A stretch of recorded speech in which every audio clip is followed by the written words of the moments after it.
6-2 is about multiplying and dividing radical expressions.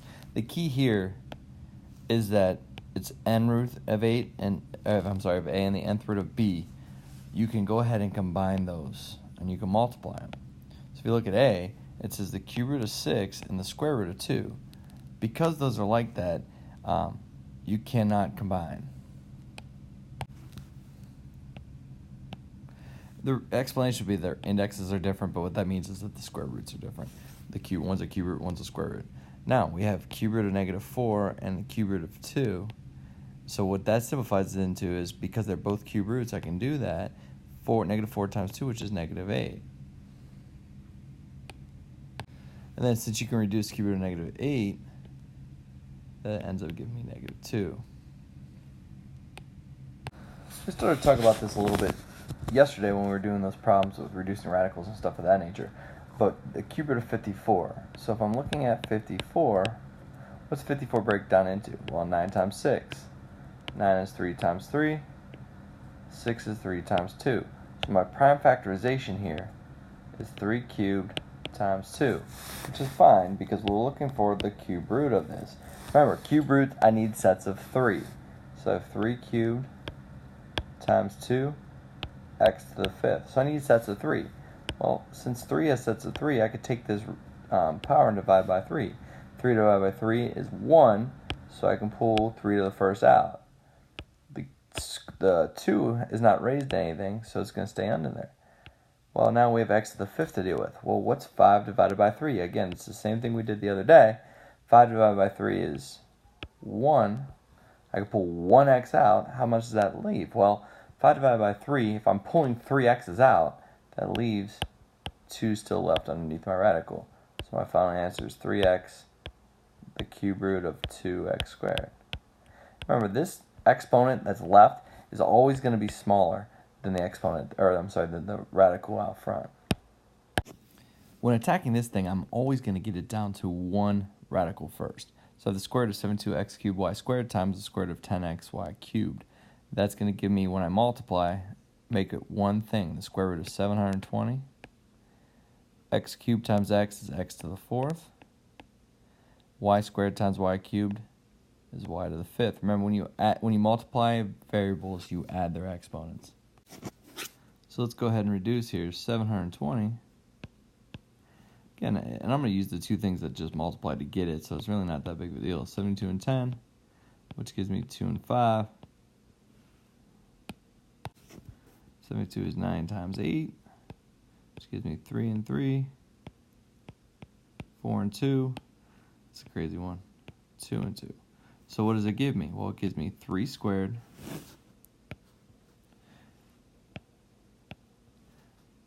(2 to the 4th) times 5, and then set your variables under there. Again, you can factor it through your calculator and things of that nature, but that's what you're looking for here. So what do I get? Again, power divided by root. So 2 divided by 2 is 1, so that gives me 3 out. 4 divided by 2 is 2, so it gives me 2 2's out. Now, I can't pull the 5 out, so that's got to stay underneath. Okay, well, 4 divided by 2, I can pull 2 x's out.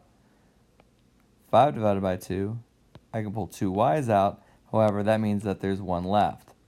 So because, remember, again, that power is less than the root.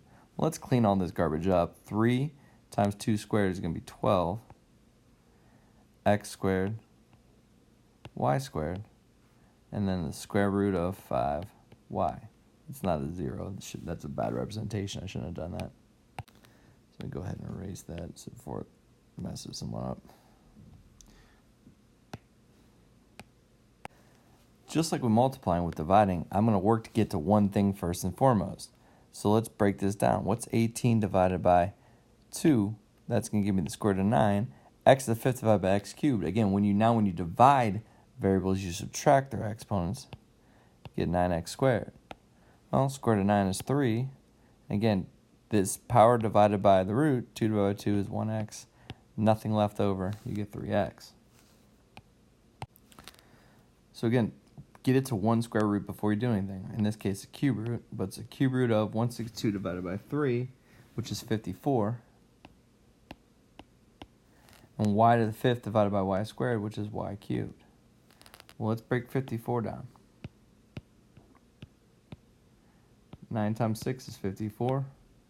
It gives me 3 and 3. It gives me 3 and 2.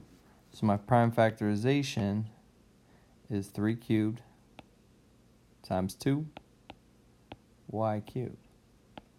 Well, again, I'm looking for sets of 3, but I'm going to take the power divided by the root. 3 divided by 3 is 1, so I can pull 1 3 out. Obviously, the 2 stays there because there's only one of them. Power divided by root, I can pull 1y out, and there's nothing left over. Rationalizing the denominators is a lot of fun. Remember, when you take a cube root of a fraction, it's the cube root of the top over the cube root of the bottom. And if you break 12 down, remember, I'm worried about 12, which is 6 times 2, which is 2 times 3. So you end up with 2 squared times 3 y squared z. Okay, and remember, you need, because of this third root here, you need 3 of each thing to take it out. You got to get rid of the cube root in the denominator. So I need to multiply both top and bottom by what makes this go through. That's why you want to break it down and factor it, because you got to see how many of each one you have underneath the radical. Because I have 2 2's, I want to multiply by the cube root of 1 2, because that will create 3 2's under here. I want to multiply by 2 3's, or 3 squared, because again, that'll make 3 3's. Well, I have 2 y's, let's multiply by 1 y. And I only have 1 z, so I need to multiply by 2 z's. But again, when you multiply one thing, you got to do it to both. So this is 2 times 3 squared times y times z squared. So let's break this down a little bit. The bottom is going to be the cube root of all that garbage. Well, 2 squared times 2 is 2 cubed. 3 times 3 squared is 3 cubed. And I would write it like this just so I see it. Y squared times y is y cubed. And z times z squared is z cubed. Now let's deal with the top. And now just write it out. Cube root of 5 times 2 times 3 squared times x squared times y times z squared. Well, let's go ahead and break this down. 5 times 2 times 3 squared is 90. So we get the cube root of 90. Well, x squared yz squared is just there. And then what do we have here? Well, again, divide. Cube divided by 3 is just 1 2 times 1 3 times 1y times 1z. Okay? Which ends up giving me 6yz on the bottom. So my answer is going to be A.